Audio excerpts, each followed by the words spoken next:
नमस्कार, प्रणाम, जय हिंद।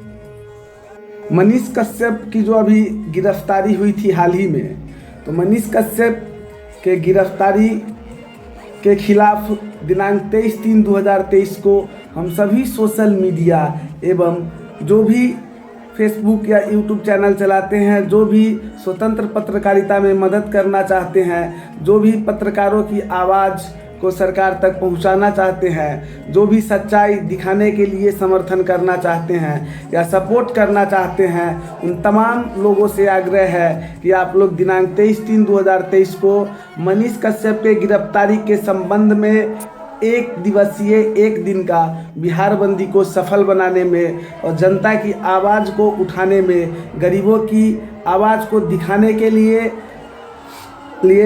एक दिन का बिहार बंदी को सफल बनाएं। आप सभी से सभी बिहार वासियों से आग्रह है कि कल पत्रकार के मदद के लिए, स्वतंत्र पत्रकारिता के मदद के लिए, पत्रकारों का साथ देने के लिए, सच्चाई दिखाने वालों की मदद करने के लिए अगर आप लोग चाहते हैं तो दिनांक 23/3/2022 को शांतिपूर्वक बिहार बंदी को सफल बनाएं, ताकि सरकार को भी पत्रकारों की वैल्यू का पता चल सके।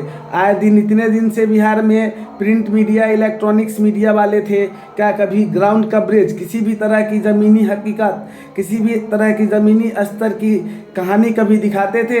एक छोटा सा टॉपिक पेपर के किसी कोनों में डाल देते थे। लेकिन आज के दिन में सोशल मीडिया के जो भी पत्रकार लोग हैं, वो हर जगह ग्राउंड कवरेज, हर छोटा से छोटा, हर बड़ा से बड़ा खबर आप लोगों को हम लोग एकदम जल्दी से जल्दी अर्जेंट दिखाते हैं। घटना अभी होता है अभी दिखाते हैं। स्कूल की आज जो व्यवस्था सुधर रही है धीरे धीरे बिहार में, उसका अगर हम श्रेय या योगदान मानते हैं तो डिजिटल मीडिया के पत्रकारों का, जो कि स्कूल में जाके ग्राउंड कवरेज करके अपनी जान हथेली पे डाल के कवरेज करते हैं। कई जगह तो कवरेज के क्रम में सच्चाई दिखाने के क्रम में बाहुबली शिक्षकों से तो मारपीट हो जाता है, कई जगह गाली गलौज हो जाता है, कभी अंचल कार्यालय, कभी प्रखंड कार्यालय से दलालों को भगाने के क्रम में कभी हरिजन एक्ट केस करने का धमकी दिया जाता है। पत्रकारों को सच्चाई दिखाने के लिए जान से मारने का धमकी दिया जाता है बहुत सारे लोगों के द्वारा। फिर भी पत्रकार आप लोगों का, जनता का, गरीब आवाम लोगों का, युवाओं का, आर्थिक शोषित लोगों का आवाज़ बन के उभरा है डिजिटल मीडिया। तो जो भी भाई मनीष कश्यप को सपोर्ट करना चाहते हैं, वो हमारे चैनल, युवाओं का, आर्थिक शोषित लोगों का आवाज़ बन के उभरा है डिजिटल मीडिया। तो जो भी भाई मनीष कश्यप को सपोर्ट करना चाहते हैं, वो हमारे चैनल राष्ट्रवादी news network Sitamarhi YouTube channel एवं पेज को लाइक, सब्सक्राइब जरूर करें। और मनीष कश्यप की मदद के लिए आप सब दिनांक 23/3/2023 को बिहार बंदी सफल बनाने में मदद करें। जय हिंद, जय भारत। कोर्ट में सुनवाई हुई, क्या कुछ हुआ? देखिए, उस केस में आपको जानकारी के लिए आप लोगों को बता दें अभी फिलहाल कि वो 3 केसेस हुए हैं और 3 केसेस में पुलिस के द्वारा जो है सो बोल रहे हैं कि अनुसंधान में हमको और पूछताछ की ज़रूरत है। तो 7 दिन का जुडिशियल रिमांड को माना गया था, लेकिन जज साहब बहुत मशक्क़त के बाद, चूँकि कुछ चीज़ को कोर्ट के सामने रखी गई, तो 24 घंटा के लिए इनको रिमांड पर दिया गया है। 24 घंटा के लिए, इससे ज़्यादा बात अभी, चूँकि मेरिट पर केस पर जब देखा जाएगा तो कुछ धाराएँ ऐसी है जो देखने से पता चलता है कि वो धारा आईपीसी में है ही नहीं। ऐसे धाराओं का भी इम्पोजिशन हुआ है, तो सब भी न्यायालय के समक्ष संज्ञान में आया, जिस पर न्यायालय ने करीब थोड़ा सा तेवर जो है सो उस पर अपना रखे कि ये कुछ धाराएं ऐसे है। तो यही निर्देश स्पेशली दिया गया कि आप जो भी नियम पालन है, टॉर्चर नहीं करेंगे, मारपीट नहीं करेंगे, ये सब कहते हुए न्यायालय ने उनको। सर, सूचना ऐसी बाहर निकल के आ रही कि जो तमिलनाडु पुलिस है वो ट्रांजिट रिमांड पे ले जाएगी। अगर ले जाएगी, अभी तमिलनाडु पुलिस की जो भी बात है, अभी इस केस में मनीष कश्यप जी के संबंध में सब मनगढ़ंत बात है। अच्छा, वो बात से कहीं कोई लेना देना नहीं है। अभी सिंपल ये बात समझिए कि ये बिहार पुलिस ने जुडिशियल रिमांड से निकाल के पुलिस रिमांड की बात कही है, तो पुलिस रिमांड उनको 24 घंटे का मिला है। 24 घंटे का। हाँ, यही खबर के दृष्टिकोण से आप लोगों के लिए है। मनीष कश्यप की गलती क्या है सर? अब गलत और सही का निर्णय तो न्यायालय देते हैं, इस पर हम लोग अपराध क्या है सर? अपराध वगैरह के बारे में इन पर जो एलिगेशन है कि इनके द्वारा एलिगेशन यही है कि कुछ ऐसे वीडियो को उन्होंने शेयर किया जिससे ये हुआ, तो यही सब चीज़ है और कोई बात नहीं है। तो उस पर हम लोग का कुछ नहीं, इनका जुडिशियल रिमांड का बात था, वही बात उस पर जो जुडिशियल रिमांड मांगते वक्त क्या कुछ कह रही थी यू, किस बेसिस पे मांग रही थी? उनका यही कहना है कि अनुसंधान पूरा नहीं हुआ है, इसमें कुछ पूछताछ और फर्दर 24 घंटा में वो नहीं हुआ है, तो 24 घंटा का जो है सो इनको और फर्दर टाइम चाहिए। 167 जो है CRPC उस धारा के अंतर्गत इन्होंने कहा है और माननीय न्यायालय ने उनको जो है सो स्वीकार अभी 24 घंटा के लिए किया है। इतना ही चीज़। सर, मनीष कश्यप ने अपना गुनाह कबूल कर लिया? ये सब बातें जो है सो कन्फेशनल स्टेटमेंट की बातें कही जा रही, लेकिन इस तरह की कोई बात अभी नहीं है, कोई गुनाह नहीं है। देखिए, आप एक चीज़ समझिए कि जब किसी व्यक्ति पर केस होता है, अनुसंधान होता है, चार्जशीट होता है, कन्फेशनल स्टेटमेंट का कोई महत्व नहीं होता है।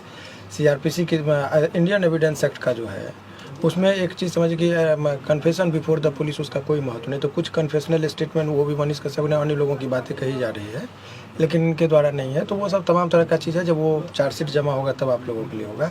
अभी फ़िलहाल यही समझिए कि जुडिशियल रिमांड, हालांकि वो चूँकि ये पूरा केस ही जुडिशियल रिमांड का जो क्वेरी था, जज साहब का ये कहना था कि ये होल केस डॉक्यूमेंट्स पर आधारित है, वो जुडिशियल रिमांड की ज़रूरत कहाँ पड़ती है, वो एक आप जानना चाहेंगे। हमने जुडिशियल रिमांड वो गलत टर्म का दिया, पुलिस रिमांड की बात हो रही है।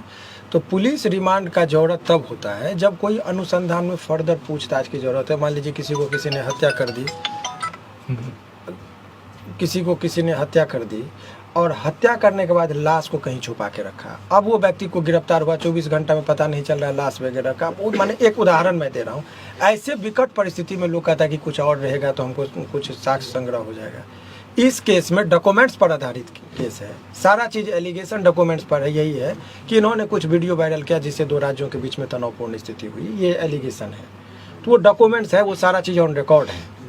तो वो चीज़ का जो है सो 7 दिन का जुडिशियल रिमांड, इसीलिए जज साहब ने उनके रिमांड का जो था, पुलिस रिमांड की बात जो कही जा रही थी, उनको उन्होंने इनकार करते हुए कहा कि नहीं, तो बहुत ज़्यादा मशक्क़त के बाद 24 घंटे के लिए उनको दिया गया। अगर मनीष कश्यप को सजा होती है तो कितनी उम्र? सजा की बात अभी छोड़िए, वो सब ट्रायल में होगा। अभी आप लोगों के लिए खबर ये है कि पुलिस कस्टडी जो होता है वो थोड़ा लोगों के मन में डर होता है, टॉर्चरिंग का एक डर रहता है। तो उस पर उन्होंने कह दिया है स्पेशली कि इनको ले जाने से पहले भी मेडिकल होगा, कि इनके जख्म कहीं कहीं दाग धब्बा कुछ ना हो, और उसके बाद जो है इनको जब अपियर कराया जाएगा तो भी देखा जाएगा कि इनके शरीर पर कोई दाग नहीं हो और इनको टॉर्चर न किया गया हो। इसका भी न्यायालय ने मैंने ख्याल रखा है और ये चीज़ उन्होंने कहा है। सर, एक वकील होने के नाते कितने दिनों में बेल हो जाएंगी मनीष कश्यप? इस सब चीज़ पर मैं अभी कोई टिक्का टिप्पणी नहीं करूँगा, ये उचित भी नहीं है अभी वर्तमान परिस्थिति में करना। अभी न्यायिक प्रक्रिया है, उस पर रहना चाहिए। लेकिन सामान्यतः केस में हर केस में लोगों को बेल जनरली मिल ही जाता है। तो यदि आपने कहे तो इसमें चूँकि लोअर कोर्ट में बेल नहीं मिलती है तो सेशन में लोग जाते हैं, सेशन में नहीं मिलेगा तो हाई कोर्ट में मिलता है। तो हाई कोर्ट तक आते आते उम्मीद की जाती है कि ऐसे प्रकरण में बेल मिल ही जाता है सामान्यतः। तो यदि हाई कोर्ट में नंबर में आने में 2.5-3 महीना लगता है, तो ऐसे प्रक्रिया में 4-5 महीना का उम्मीद, 4-5 महीना जो है सो प्रक्रियात्मक जो है सो लग ही जाता है। जो सामान्य अन्य केसों की बात में करो, इस केस की बात नहीं। इस केस में भी यदि वही प्रक्रिया में आए तो होगा। सर, दोबारा पुलिस फिर रिमांड पे तो नहीं ले सकती? बार बार रिमांड पर क्यों लिया जा रहा है प्रशासन के द्वारा मनीष कश्यप को? अब उस पर हम जब बयान देंगे तो पॉलिटिकल हो जाएगा, इसीलिए उसके लिए पॉलिटिकल लोग हैं, वो लोग बयान देंगे, बेहतर है।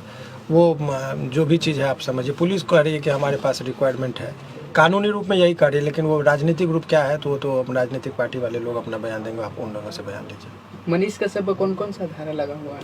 ये तो कई बार हमने जिक्र किया है, 153 का ए, 153 का बी, 468, 505 का सेक्शन लगा हुआ है। अन्य भी बहुत सारे सेक्शन है, 120 बी है, जिसमें अधिकतम सज़ा का प्रावधान 7 वर्ष का है।